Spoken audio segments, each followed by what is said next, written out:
I'll just take a few moments and share with you a few thoughts about patience, the fruit of the Spirit, patience.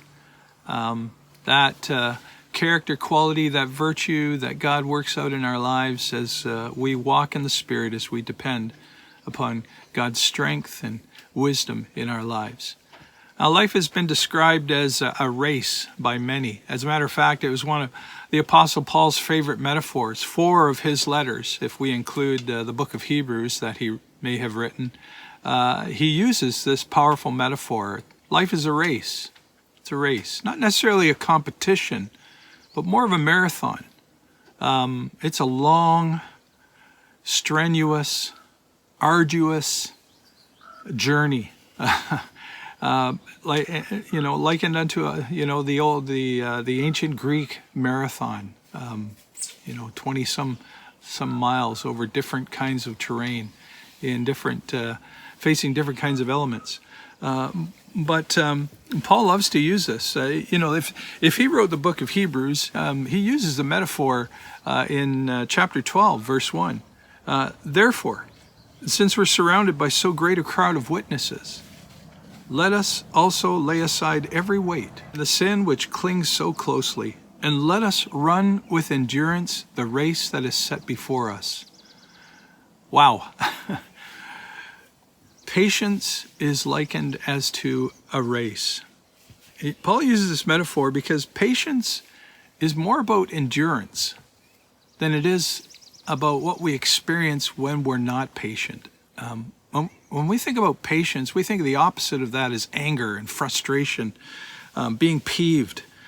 But in the scriptures, patience relates more to stick-to-itiveness, perseverance. The opposite of patience would be giving up, faltering, falling down, and quitting. And I think that's why the kids are memorizing Galatians chapter 6, verse 9 this week. And let us not grow weary of doing good, for in due season we will reap if we do not give up. If we do not give up. The Christian life, our spiritual life, in pursuit of Jesus and following him is more like a race. It's more like an endurance experience in our lives. Why is that? Because there are many things that challenge us, that frustrate us, that tempt us to quit and to give up. I remember as a young Christian, one morning, I was reading through scripture about patience, and it was a Sunday morning. It was the Sunday that we were to dedicate our little baby daughter to the Lord, our first child, over 40 years ago. And I remember praying, Lord, give me patience. I had no idea what I was asking for. We showed up that Sunday morning. Our little girl was dressed in this beautiful little dress. We were all dressed up. We walked to the front of the church, and Amy started crying. And she started howling and screaming. And the pastor was, trying to talk, and I was trying to comfort her. I was holding her. I was trying to comfort her. She screamed through that whole dedication service. And I was completely humiliated. I was so proud to have this beautiful little child. Later on in the day, I remembered, Lord, I had prayed, Lord, please give me patience. Well, he gave me an experience to have patience. And that's the reality of our lives, is that if we're going to learn patience, God is going to bring us through situations that try us and test us. Situations maybe in relationships where we just feel like giving up. We feel like lashing out. We feel like attacking. We feel like walking away. In circumstances where we question God and we say, God, what the heck are you doing? Is it really worth obeying you, following you? Situations that test us, that press us to the limit. Raising our children, relationships, our health, loss of stability financially. All of these experiences are allowed to come into our lives by a gracious God to bring about faith, to fashion faith and patience in our lives. Well, how do we do this? Of course, it's the Spirit of God that has to do this work in our lives, but we can participate with the Spirit of God by doing certain things. And I want to take you to the book of James just for a moment, okay? James chapter 5, because James gives the command, be patient, in this chapter. Let me read it for you. Be patient, therefore, brothers and sisters, until the coming of the Lord. See how the farmer waits for the precious fruit of the earth, being patient about it until it receives the early and late rains? You also be patient. Establish your hearts, for the coming of the Lord is at hand. Do not grumble against one another, brothers and sisters, so that you may not be judged. Behold, the judge is standing at the door. As an example of suffering and patience, brothers and sisters, take the prophets who spoke in the name of the Lord. Behold, we consider those blessed who remain steadfast. You have heard of the steadfastness of Job, and you have seen the purpose of the Lord, how the Lord is compassionate and merciful.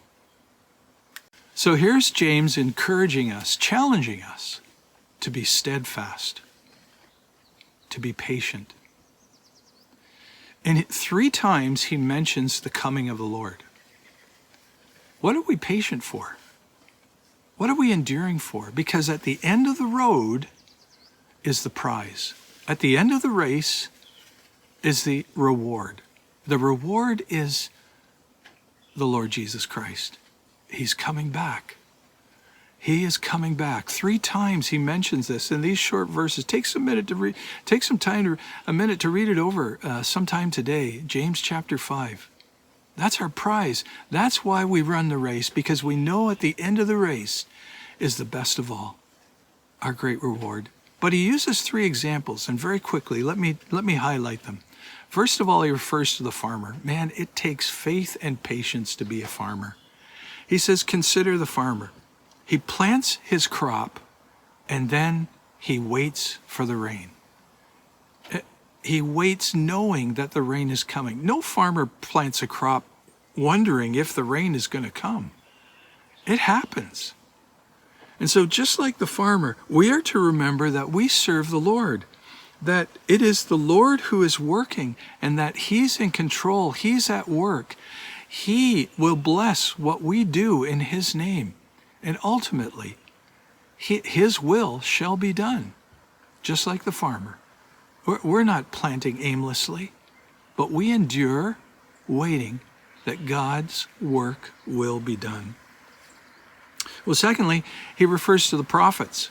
He says, take it as an example, the prophets. Boy, the prophets had to endure such hardship and such struggle in their lives. They spoke for God, but that was no guarantee that their message would be accepted. Some of them lost their lives. And you know, folks, all down through the history of the church, people have endured hardship and even died faithfully loving the Lord and being obedient to do what he had called them to do. We're in good company. James says this, behold, we consider those blessed who remain steadfast. Oh, I want to be counted among the blessed. Don't you, brother and sister? The Lord has called you to do in his work, raising a family, working in a community, doing his purposes, forgiving those who have done you wrong, making sacrifices so that his kingdom might come. Even though you may be rejected and you may not see response, you keep trusting him. Blessed are you if you endure in trusting and being obedient to the Lord. Because we serve the Lord, not people, not ourselves, but him and his kingdom, and it will come. And then thirdly, the third example is Job. Whoa, Job. Talk about a life story of endurance, eh? Man, this guy lost everything in life. And he questioned. He said, Lord, what's happening to me? But the beautiful thing about the story of Job is we know the ending. You know the ending of Job, huh? And James refers to it. He says, you have seen the purpose of the Lord, how the Lord is compassionate and merciful. A friend, right now, maybe it doesn't feel like the Lord is loving and merciful. Well, I'm going to refer you to the end of the story. Child of God, he is loving, and nothing can separate you from that eternal purpose of love in your life. Let's not forget, life on this earth is not heaven. But the best is yet to come. Heaven is coming. And so I just thank God for the story of Job, how we saw the suffering. We can identify with the suffering. But you know who had the last word in the book of Job? It was God. Don't forget that. He will have the last word in your life, and it's a good word. His purposes will be fulfilled. And so you can be patient in trusting him and obeying him. Whatever he calls you to do, you do that. You obey him. I remember, as a child watching the movie Ben-Hur. It actually came out in 1959, the year after I was born, but I remember watching it as a young child, and Charlton Heston was the star of the movie. The thing that I loved about it was the chariot race scene. Do you remember that? You folks that are my age or a little bit older. The scene took 5 weeks to film, but it only lasted for 9 minutes in the movie. It was spectacular. It was incredible. Anyways, they used hundreds of horses and takes on this thing. Charlton Heston, it's said that Charlton Heston was chatting with the director, William Wiley. And Heston said, I'm pretty sure I can drive that chariot, but I don't know if I can win the race.